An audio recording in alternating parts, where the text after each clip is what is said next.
So I'm getting ready to install the pitman arms, and the first step is to set the steering gear to the straight ahead position, which, since the pitman arms and nothing's hooked up, you can't really tell what the straight ahead position is.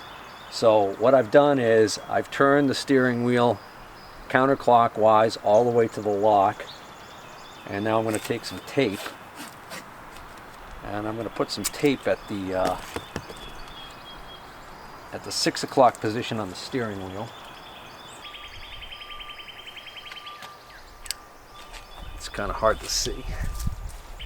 I'm standing on the back of the tractor now, and I can see that I kind of missed my mark. All right. So I'm sighting down the center of the tractor, the center of the shaft down. So that's my 6 o'clock position right there. I'm probably being way too finicky with this, but hey, whatever. Now I'm going to fully rotate steering wheel clockwise, and I'm going to count how many revolutions total it is from lock to lock.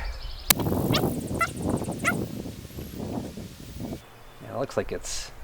Alright, so before my camera died, I was figuring out how many turns it is lock to lock, and it's 3 3/4 turns. So I want to divide that in half. So if I take three turns divided in half is 1.5 turns. And now half of 3/4 of a turn, half of 3/4 is, take 6/8, 3/8. So 3/8 of a turn. 1, 2, 3/8 of a turn. Because each quarter, each 90 degrees is a quarter. So each 45 degrees is an eighth. That should be the midpoint. Right now, the steering gear is set to the midpoint. Now, what I can do is I can put my arms back on and see whether or not the little stake marks line up. So according to the diagram in the manual, it shows the arms actually kind of back like this in this position. So I actually thought they would be straight up and down at the midpoint, but it turns out no, they're supposed to be back here like this. So I don't remember which one of these is the left hand and right hand side, and I believe they're identical. I don't think there's anything, matter of fact, yeah, even the casting number on them is identical, so there's nothing to indicate which one. I guess it doesn't matter. So I'm just going to see if I put this one on this side. I'm curious if the marks line up. So there's a line right there, there's a line here, and there's a line clearly on here. So that right there actually seems to line up. If I put this one on there, well, actually that one looks like it might line up too. That one also, the line lines up in its back. Alright, so that's a good sign. I might not have to change these marks. So the next thing I need to do is I need to determine the length of these. these pitman arms, because there were various lengths of arms on various dates of production for this tractor, and that's gonna determine what I use for my measurements. The measurement I'm going to make is I'm going to drop a plumb bob line from here, which will give me a vertical line from this point, and I'm going to measure from that line over to here, and I'm going to check that measurement. Alright, so to measure which arms I have, I'm measuring from the center line of this hole to the center line of this hole, and mine is the 9 5/32 inch size, which is the longer ones. The shorter ones are 6 21/32. Now I'm going to put this back on with the stake lines lined up. Now you need to drop a plumb bob right down the center line of the shaft. I can't find my plumb bob right at the moment, so I'm just going to use this chalk line, which doubles as a plumb bob. Now I need to take a measurement from the center line here to the chalk line here, and I should have a measurement of 4 5/32 of an inch. And that's a little shy. It's at about just under 4 inches. Just for the heck of it, I'm going to try the other arm on here, since they're very close. Oh, that's even further away. I mean, or closer. That's even less than 4 inches. So I definitely want to go with this arm on here. That's about 4 4/32 of an inch right there. So I'm just going to try and go 1 tooth over on the splines and see how that works out. Well, you see, 1 tooth makes that mark come off of this mark a lot. So I'm willing to bet that that changed that a lot. And it sure did. It changed it by a mile. Because that little bit of rotation here relates to a much larger change in this distance right here. So I am going to put this back where it was. I'm going to double check it one more time. But if we're only talking about a 32nd of an inch, I think I'm going to just leave it alone. Yeah, 2 or 3 32nds of an inch there. And I think I said I needed 4, right? I needed 4 5 32nds of an inch, but I just can't. I can't do it. I think that's going to have to be close enough. Check the other side. Well, I just checked the other side and it looks good. So I'm ready to put these arms on. Well, just my luck. The nut on this side will not go on. I checked the nut on that side. Both nuts will go on the other side. So it's definitely these threads that are damaged. I just tried filing the edge and that's a no-go. So what I got to do is first I'm going to determine what the thread pitch is.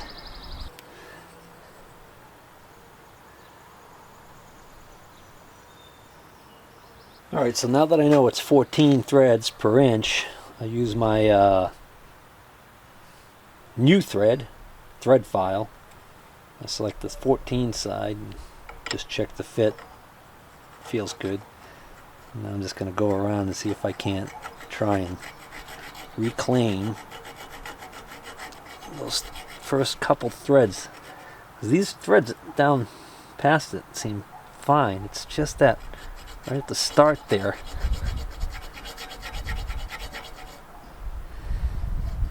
Unfortunately, I think it's on the bottom side. It's hard for me to see it. Kind of doubting I have a die this size. Although I should check. I've got some big old dies that I haven't looked through.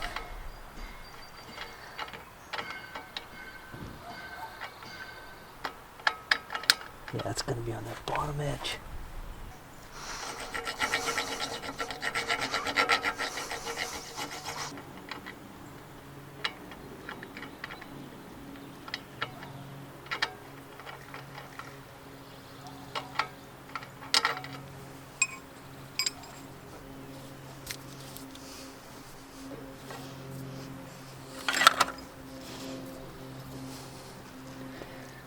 Oh, that's real bad right there. Oh.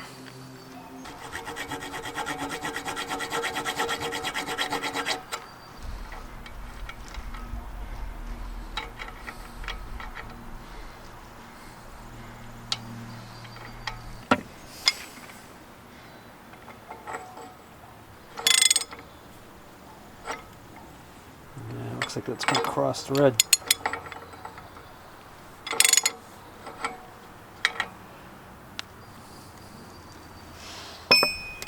That figures. I actually found a 1" 14 die, but this is my biggest die handle and it doesn't fit this. You know, in the past I've seen big giant die handles and passed them up at flea markets and stuff. Big giant tap handle I'll buy, because when you get into those crazy huge size tap handles, for whatever reason, guys just want those, even if they're not going to use them. They just love the idea of having them on the wall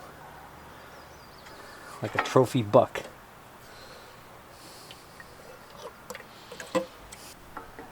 Come on. There we go. Oh, that's good. Yeah. All right. Let's see if this works. Can't grab it with a pipe wrench because this tap is hardened steel, so it's just going to slip like crazy. This is probably not going to be much better, but I'll give it a shot. Oh, I turned a little bit more. Oh, might do it. Oh, it's going.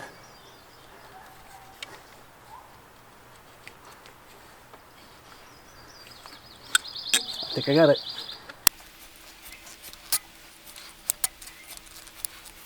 If anybody has a time machine, could you hop in it, go back about 5 years, find me, and tell me not to well, actually, I don't know if I damaged. Those could have been damaged. It might not have been me. But you know what? You could go back about a month ago, or a few weeks ago, before I put the steering box all back together, before I put this in. No, actually, this has been in here for a while now, so never mind.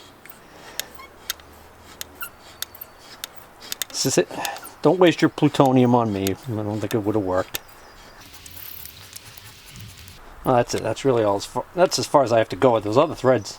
Past that point, they look good, so I don't think I ever would have got this this die started if I didn't have that die file though. So these are made by a couple different companies, I think, but this particular one is from the JAW Manufacturing Company, the Jaw Manufacturing Company of Reading, Pennsylvania. This is a number 1, and then I have a number 2. I don't know if they made other sizes. Next time you're at a flea market or yard sale going through a box of junk, and you see one of those things, you'll know what it is, and you'll let us snag it. Still a little rough, but it'll go on. Yep, and it goes on straight. Alright.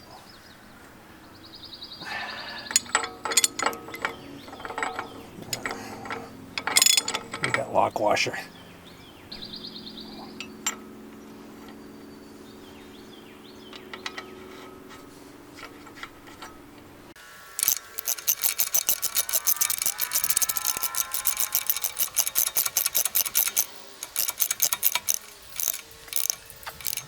If there's a torque spec in that IT manual they have for these pitman arm nuts.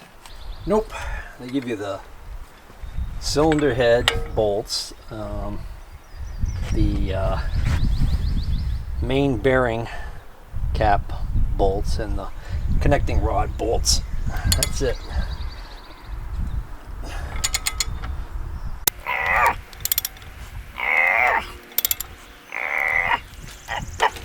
Let me put it this way, I sure as heck I'm not going to snap that, so as tight as I can get it I think would be good.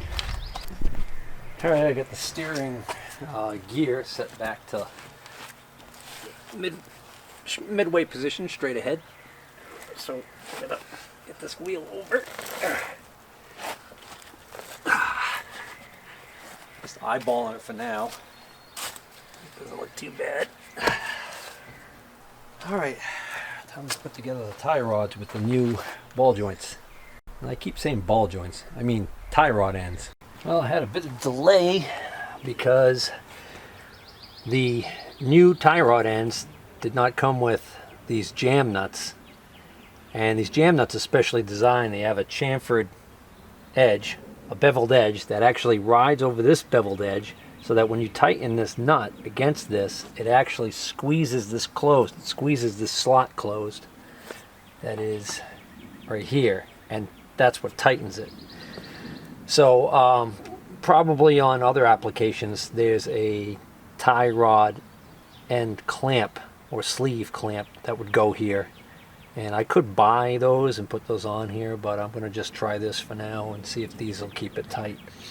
But one of these was seized onto one of the old tie rod ends really badly, and it took a lot of work to get it off.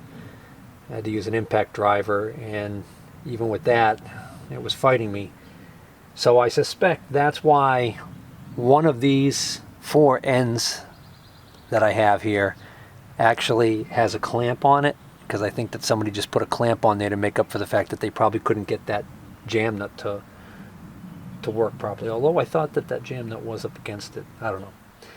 Anyways, okay, so the next thing I need to do is I need to get this fairly close. Now remember, the way this is designed is that there's a left-hand thread on one end, so that all I have to do is turn this. Once this is in here, I can turn this and it'll make this longer or shorter. But for starters, I want to get it kind of close. So I could just turn this in, until it's close, but then that end wouldn't be in the same amount. And since I want them both to be kind of in the same amount, I'm going to start out by making sure that each one is screwed in about 1 inch. I think this is the reverse thread one. Yeah, it is. Okay, so actually the depth of the slot is, well, it's actually just over 1 inch. Is it the same on both ends? That slot is the same length on both ends, so I'm just going to use that slot as a guide. I'm going to screw this in until the end of the stud here is actually just at the edge of where I can't see it anymore.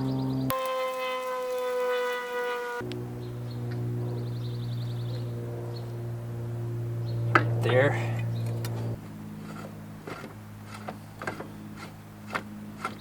And right there. Let's see how close this is. Oh, wow. That's pretty good. So now I'm just going to turn this whole thing to adjust it in or out, just enough so it slips in.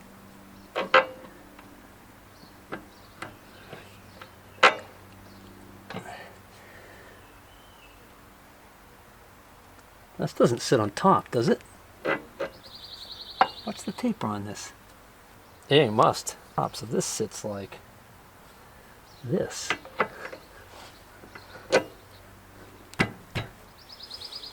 Huh. Was that like that when I took it off? I wonder if they had these on backwards. No, they couldn't have, right? No. So these are from 2 different suppliers. These came in, they have, I see grease down in there, but for whatever reason they shipped them with the Zerk fitting out. Oh, you know what? Because they probably use this in an application where there's a clearance issue, where they are allowing you to keep the Zerk fitting out, and there's probably an extra little tiny cap that goes inside here, so you can close this up and keep the dirt from getting in there. And then if you need to lubricate it, you would take the cap out and put the Zerk fitting in, lubricate it, and you know, that's probably why they did that. I'm just taking a guess there. It's a wild guess at that. Yeah, I'm thinking I'm wrong about that, because the little bag with hardware in it only had 2 things in it: a Zerk fitting and a cotter pin for the castle nut. Oh, yeah, why would that screw in easily? That would indicate that the threads were degalled before shipment. All right. Hey guys, so the bind I'm in right now is that this jam nut, I had a hard time getting this jam nut off the original tie rod end. And what happens is, when I go to put this jam nut on, which is a left-hand thread, I go to put it onto the new tie rod end. You see, it starts pretty well, and it gets probably, it probably engages over 50% before it starts to bind. And when it gets to actually right about 75% right there, it locks up. And I determined that it is not the threads on here, and the way I know that is because if I flip this around and I go to put this on, it barely starts, and then voila, it locks up. So this jam nut is damaged. The way that I think it was damaged was that like I said, I had to really crank on this thing with an impact driver to get it off of the old tie rod end. And the old tie rod end, I don't know if you guys remember, but the old tie rod end was actually bent. And I think what happened was, you know, if you can imagine that these are the threads, right? That when it was bent, that caused these threads to misshape, and that when I forced this nut to unscrew off of that misshapen threading, that it did something to this. That's the best theory I can come up with right now anyways, because I'm looking at this and it's like I can't even really see anything, you know, to indicate what's going on with this thing. So what I'd love to do is I'd love to run a tap through this so I could save this jam nut. Because I can't just go down to even my local auto parts store or the hardware store or even Fastenal and get this, because this is a 11/16 18 threads per inch left-hand thread jam nut. So if you look those up online, apparently they were popular on some Massey Ferguson tractors because they come up all the time for, like, you know, you can buy them for one nut, they want like $11. Hopefully that's shipping included, I don't know. They're cheaper on eBay. You could just find generic jam nuts that are 11/16 inch 18 left-hand thread on eBay for about $5. But I'd love to just run a tap through this. Problem is, the 11/16 inch 18 taps, even regular, are not as common in my quagmire of taps here as, say, a good old I have 11/16 16 coarse thread. So fine thread in 11/16 inch size I apparently have a shortage of. Now these are just like taps that I organized a while ago. I have boxes and buckets of taps that are just loose and have not been categorized or anything yet, or sorted. That's what I wasted basically probably over half an hour on last night, was going through those trying to find something, and no dice. So being that I'm not going to be able to find one, my thinking now is maybe I'm just going to leave this off altogether and do without it, because it's quite possible that you know, I don't necessarily need it, because there's going to be a jam nut at the other end that, when that jam nut's engaged, should keep that center rod from being able to turn, which should keep this adjustment from changing. The other possibility I thought of, you know, see, this is the chamfered end. This is the end that seems to be, I think, okay. I'm not mistaken. No, that's the end that's got the problem. Okay, all right. So it's actually, this side is good.